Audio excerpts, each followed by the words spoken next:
আমরা অনেক horror story বা এই ধরনের ভৌতিক গল্পগুলোতে শুনে থাকি যখন কোনো মৃত মানুষকে দেখতে পায় অন্য মানুষরা, তখন আমরা এটা সাধারণভাবে চিন্তা করে থাকি যে এটা মিথ্যা গল্প। কিন্তু আজকে আমি তোমাদেরকে এমন একটা সত্যতা জানাবো যেটা শুনে তোমরা সবাই অবাক হয়ে যাবে। লাইক এই ভূত এটা যে সত্যি এক্সিস্ট করে এবং তার যারা এই কথাগুলো বলে তারা যে মিথ্যা বলে না সেটার প্রুফই আজকে আমি তোমাদেরকে দিতে যাচ্ছি।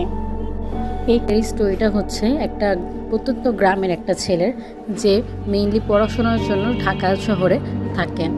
তো সে যে একদিন তার গ্রামের বাড়িতে যায়, তো তার গ্রামের বাড়িতে যেতে যেতে অনেক বেশি রাত হয়ে যায়।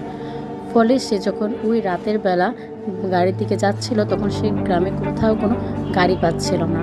তখন সে এভাবে হাঁটাচলা করতে করতে একসময় একটা ভ্যান দেখতে পায়, যেটা তার খুবই পরিচিত একজন কাকার ভ্যান ছিল। আর তার সাথে আরও দু একজন মানুষও সেখানে উপস্থিত ছিল। সেই কাকা যখন তাকে বলে যে সে তাকে